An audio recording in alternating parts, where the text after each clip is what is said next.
How's it going, everybody? What is up? Welcome in here to Slaughterhouse Sports, and we are live and we are back, at least maybe even temporarily. Again, kind of apologize for the cold that I mean, should I really be that sorry? I mean, I don't want to have a cold, but I just do. So I guess the sound quality might not be as proficient as it sometimes is, but we're still going to get through the show anyway, and we're still going to have fun today talking about topics that I just often marinate on in my head when I'm driving in the car or even at all hours of the day or even at work.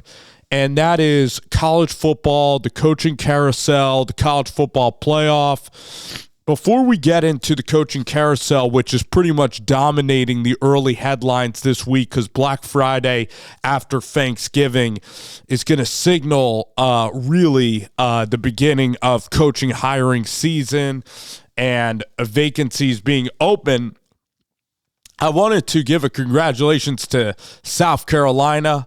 South Carolina beat the dog crap out of Tennessee in one of the craziest results in college football history. Shane Beamer, the first coach since 1978 to win 2 games in back-to-back years where he was 20-point underdogs. Last year, the Florida, but this year's Tennessee team had the playoff in their sights. They had the playoffs right there. They watched Michigan struggle, almost lose. They watched TCU almost lose earlier in the day. So it was a wild day in college football, and Spencer Rattler put it all together. Marcus Satterfield needed that game, or else he really would have been likely let go as the offensive coordinator for South Carolina, because Spencer Rattler up until that game had 8 touchdowns and 9 interceptions in the whole season. And then he had the greatest game that he's played ever since his days in Phoenix, Arizona. I guess what high school did he go to with Nico Mannion there? But Rattler, man, what a day. Josh Van, Bell, all those guys. So that is basically what happened in college football last week. Oregon beat Utah. And now we're going to talk right now, 2-minute and 30-second mark. We're going to talk about Oregon, and then we're going to wrap it up with some Nebraska news. So the Oregon news, and this is some of the biggest news that can ever really come through Oregon. And it's a very interesting layered story about somebody that I really look up to in the coaching industry and somebody that, one day I want to get to meet and collaborate with, and that's Kenny Dillingham. I mean, Kenny Dillingham has an incredible story. He has an incredible spirit about him. Kenny Dillingham went to Chaparral High School, undersized, probably 5'9", 5'10", and he was a wide receiver, in high school. And unfortunately, he was a good football player, but then he, senior year, he happened to tear his ACL, so it wasn't like Kenny was overly athletic anyway. It wasn't like he, had D1 offers, but it cut his career short, senior year. And Kenny Dillingham loves the game of football, so what happened? He went into the role of coaching because he couldn't play. And so, he would go to the parks, and he'd help with the middle school, and he would help with his high school program. And then Kenny Dillingham, I believe, was a student at Arizona State, and then he was working for Chaparral High School also doing split duties. So he always knew that he wanted to be a coach. He always knew that he loved the game of football. So Kenny Dillingham, very connected to Arizona State. Then one day he went up to Mike Norvell's office, who was the head coach of Arizona State, and he basically said, I'm a guy from Chaparral High School. I was wondering if I can come here and just view your guys' practices. And then Norvell gave him the keys, basically. Norvell was exceptional to Kenny Dillingham, and they're still really tight because Norvell said come into practice, and then Kenny Dillingham was just, took advantage of that, and it's an incredible story. It's like Dan Lanning driving, from Kansas City, Missouri to Pittsburgh, Pennsylvania 30th through the night, showing up, nobody being there, like stuff of legend, stuff that they should make movies about that don't even seem like they're real. That's how crazy these stories are with both Lanning and Dillingham. And Lanning went over with Todd Graham to I guess Todd Graham was the coach there. Lanning was also at Arizona State first. So Lanning and Dillingham met at Arizona State. The point that I'm getting around here is, I know that a lot of you guys know the story already, so you're tired of hearing it, but I'll never get tired of hearing a story like that. But the point is, with Kenny Dillingham, is that Phoenix is his home. Arizona State is his university. It's his alma mater. And he met his wife, I believe, in Phoenix as well. So Phoenix is different than Oregon. It's a couple of states over. It's still in the Western time sphere. It's a lot warmer climate. And Kenny Dillingham, it's home to him. He's an Arizona kid. He's an Arizona boy. And if you told Kenny Dillingham that, you know, when he was 19 years old, like coming in and sitting in the back of the GA's room, where he didn't even have a seat in the GA's room, he had to sit on the floor to watch the grad assistants work. If you would say, hey, 11 years, Kenny, guess what? Your university, this university is going to offer you a head coaching job. Now, Kenny Dillingham is so motivated and so ambitious, he would have said, yeah, that's my goal one day. I hope for it to happen. But the fact that it's this soon is incredible. It's an incredible opportunity. It's a lot to think about. It's your alma mater. You have a young kid. Your wife's from Phoenix. Your entire family's from Phoenix. Your parents. Your wife's parents might be are likely from the area. So, and also it's Arizona State. The recruiting in Arizona is unbelievable for football. You don't have a lot of expectations on you. So, and it's a place that you grew up loving. Now, here are the downsides, and this is what Oregon fans are really going to like to hear. By the way, Oregon fans have been great to me throughout this whole, channel journey so far, and hopefully going towards the future. But I'm going to call it how it is that this Arizona State thing, the Kenny Dillingham, is obviously going to be enticing. But here's again why you can push back to Arizona State, all right, if you are Kenny Dillingham, if you are the University of Oregon. Here is something that Oregon could say. Now, Dan Lanning's probably a great friend, so Dan Lanning's going to be happy for his guys anyway.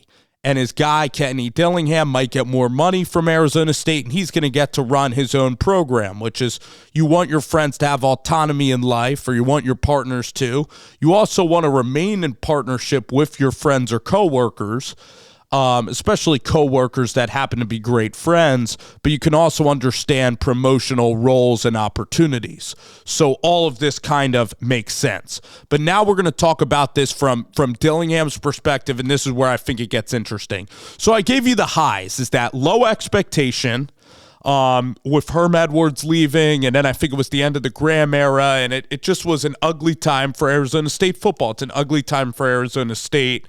I talked about the positives of moving home. It's your alma mater. It's a warmer climate. You're used to living there. You're not used to the Oregon winters. You're not used to Oregon weather. Your family, it's different. I mean, but it's still pretty close by. But there are advantages, guys, to the University of Oregon over Arizona State. First off, Kenny Dillingham recruited Dante Moore. He has Jerrion Dickey, who is, I think, like the number 1 to 3 wide receiver, and he is on 24/7, and he is that good. He looks like an A.J. Brown, like prototype for the college game. He's going to be a beast, okay? So you have Junior Adams there, who's an incredible wide receivers coach. Kyler Casper is a guy that I believe you worked with the entire year, who's taller. I believe that their wide receiver, what is it, Franklin, or I'll tell you who, Oregon's wide receiver is. He was the guy who divulged the game plan. He's one of their best wide receivers. So the point is that Oregon's team, you have Dante Moore, who's this incredible football player who I believe like has the skill set of, say, like a Jalen Hurts. Like he's a dual threat guy. He's tough. He has all the intangibles you want. He can make any throw on the field, and he's big, and he's probably the number one rated quarterback in terms of what guy's going to win a lot of games, who's the most trustworthy quarterback in this class. It might be Malachi Nelson, and then it's up there with Dante Moore. When you talk about even Arch Manning, or you even talk about Jaden Rashada and Nico Yamayea, I think that Dante Moore even has more traits in terms of running with the football, in terms of being tough to bring down in the pocket, in terms of his strength, in terms of his stature. He's a bulky quarterback that is not going to be easy to sack in the pocket. He's elusive, incredible with running the ball, also throwing the ball, and just, you listen to everybody's opinion. He's a natural-born leader. Unfortunately for Ty Thompson and Jay Butterfield, it's going to be tough to even compete with Dante Moore. So you're up at Oregon. This year's been amazing. You had one tremendous year where it was your show. 1 year. When you were at Florida State, it was still Norvell's show. When you were at Memphis, it was really Norvell's show, and you had a ton of success with Brady White. You had a terrible experience with Gus Malzahn, where Gus Malzahn doesn't treat coordinators right, but it was one of those years that sometimes a lot of people go through, almost like, you're trying to be a doctor and you do residency, or you have to be in this peer-reviewed program, and like, you're there and you're like the only single guy and it's all married couples and you just don't get along or vibe with anybody. That's how I believe Auburn was. Now, I've never talked to Dillingham about Auburn, but I just believe that it was he wasn't really treated the way, with a lot of respect or a lot of pull. And that's why he immediately went with Norvell and got that lifeline. And he saw the SEC experience at Auburn, which was good. It was good experience, but it showed kind of lessons of maybe what he didn't want to do working with a Gus Malzahn's staff, where you're the offensive coordinator, but you're also kind of like doing errands for me and not really have any power. So then, of course, Florida State, but then this year at Oregon, and again, like a lot of people gave flack to this decision for Dan Lanning. They're like, why would you end up hiring an offensive coordinator that's never really called any plays, that's only 32 years old, and now he's going to be running at Oregon where Scott Frost was there, or Joe Moorhead was there, Mark Helfrich. So it was a lot of pressure for Dillingham, and then they took on Bo Nix, who, was considered an erratic passer, and now we all know the story is that Bo Nix had one of the best quarterbacking seasons at Oregon in maybe the school's history. He might be a top 7 quarterback in terms of Oregon, in terms of an Oregon season, maybe even top 5 in terms of an Oregon season. How great this season has been. Right up there with Joey Harrington, Kellen Clemens, all these guys, Masoli and Mariota. So Dillingham's done a sensational job. He's working with one of his best friends. The whole offensive staff is tremendous that Lanning's put together. You have Drew Maringer, who's also called plays from a young age. Junior Adams is one of the best wide receiver coaches in the country. And Coach Locke is your guy from Memphis, the running backs coach. So other than Coach Lachlan, who might even have strong allegiances to Kenny Dillingham, what guys are going to come from Oregon? The Oregon infrastructure, it's not even close to Arizona State. It blows it out of the freaking water. You have Phil Knight. You have one of the most expensive practice facilities coming. It's a billionaire in Phil Knight that's funding your campus. Oregon and Washington are on the precipice of joining, I believe, the Big Ten Conference. They're just looking for a package deal because the Big Ten, they're obsessed with television markets. So even though Oregon has a ton of success, they not only want Portland, but they want Seattle's market. So they're looking to pair these two schools together. They're not as interested. San Francisco is a pretty big market, but they'd rather, I believe, take Portland and they'd rather take Seattle together. So Arizona State, even though it's Phoenix, the resources of Oregon, it's a lot more, you have a lot more wealth at Oregon in terms of your facilities is a lot better.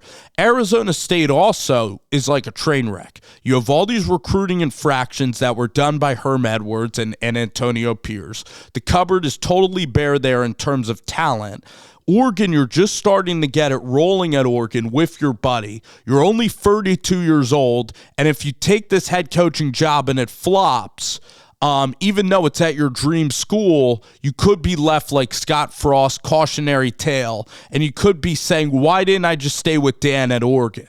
Also, you're in the box, you're calling plays for a prolific offense. You look at the life of Brent Venables, and it's been pretty good working with Dabo Swinney. So it is really a conundrum here because Arizona State, it's not like the leadership at Arizona State is tremendous either. There's also reports, a heinous report of people at Arizona State sabotaging Herm Edwards, forwarding their game plan to an opponent like Eastern Michigan in hopes to get Herm Edwards fired. There's no continuity. It's a dumpster fire. But Arizona State is located in Phoenix around unbelievable talent, and there is great talent going to the Phoenix area. And with NIL, it could be very exciting. And Kenny Dillingham will do things in his own way, but he's very young. He's about 6 years younger than Lanning, and Lanning was able to go to Alabama, and Lanning was able to go to Georgia and get some people there from Alabama and Georgia. And Wilson Love is one of the best strength coaches in the country. So, you have Marshall Malkow, who's a Georgia guy. So Oregon is just poised. Oregon's the better spot. So that is what is the crazy part about this conversation, right? That is the crazy part that we are discussing right now on this show right now. We are discussing, all right, Dan Lanning and Kenny Dillingham on this show. What would you do? I actually believe that the right decision, and this is extremely hard to do, and I know that you don't want to live life with regret. I believe that, in the words of Dan Lanning, the grass isn't always greener, and it's pretty damn green in Eugene. And with that, I would tell Kenny Dillingham, you right now you are in a beautiful spot. You get to be influential and have a 50-50 partnership with one of your best friends. Again, this is all speculating here. With Dan Lanning, you get to handpick your offense each and every year at the University of Oregon. You can spearhead an offense that can not only win a national championship, but can also change the way that football is played. And Kenny Dillingham and these very, how should I say this?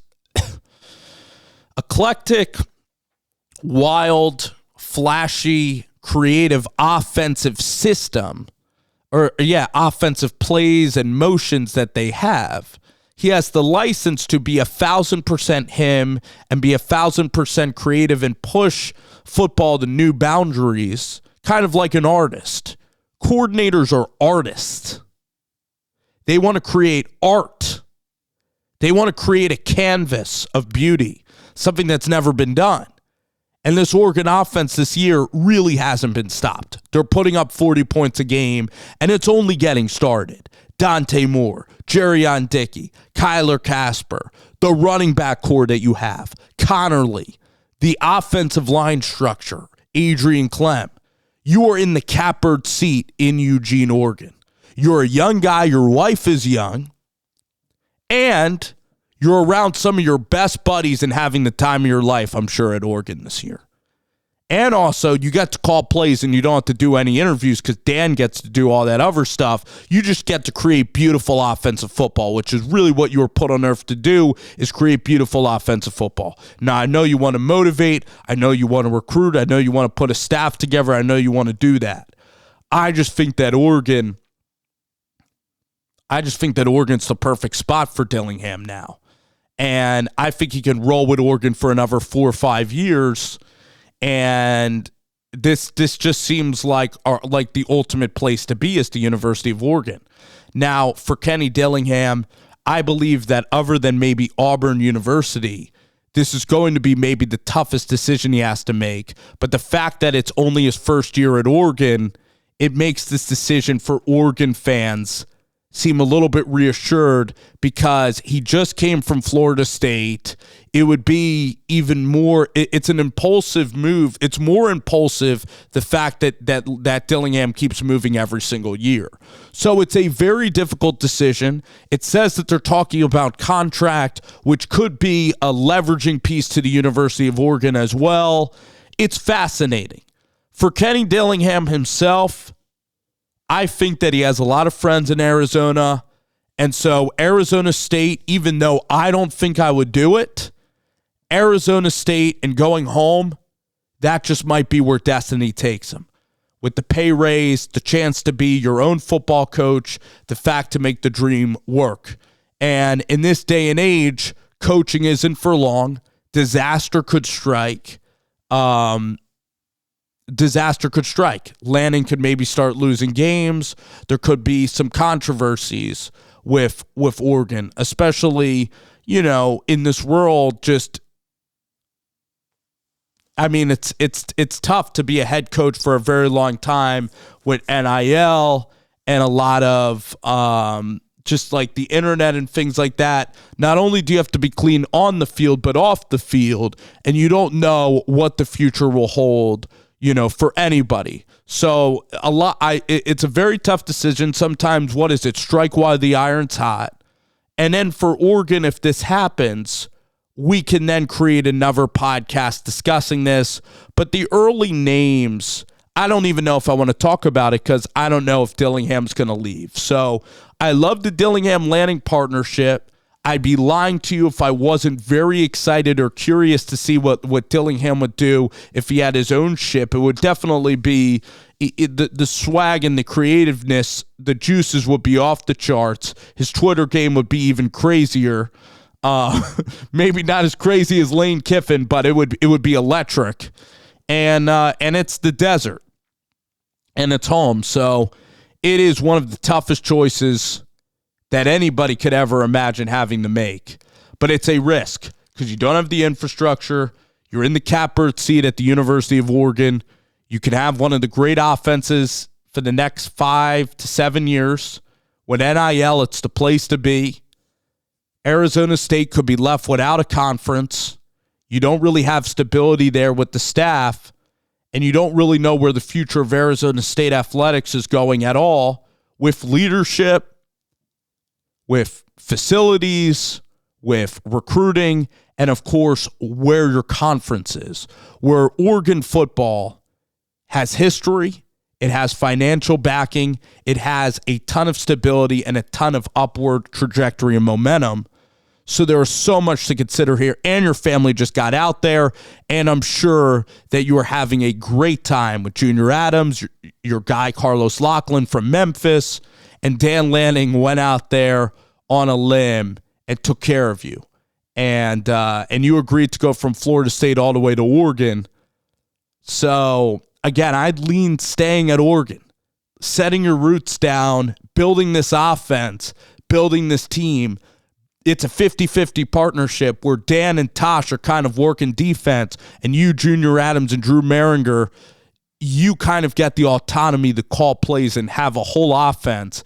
And you also don't have to take the bullets from the media every day or every week with press conferences and being, quote, the guy. You can kind of just have a great time rolling with offense. And I'm telling you, I think Dillingham's having a great time at Oregon, but nobody really knows but him. So that's how we analyze it. What's the better decision for Dillingham? What's going to happen to the University of Oregon if not? Then it's going to get even crazier. Because then, guys, if Dillingham leaves, right, what do you think we're going to be previewing? Scott Frost coming back. Is Dan Mullen going there? Is Colin Klein going to go there from Kansas State? I'm sure you guys will be throwing out names of people that Dan Lanning will be trying to look at. Jeff Hafley at Georgia. So college football never sleeps, and it really doesn't sleep during this time of the year.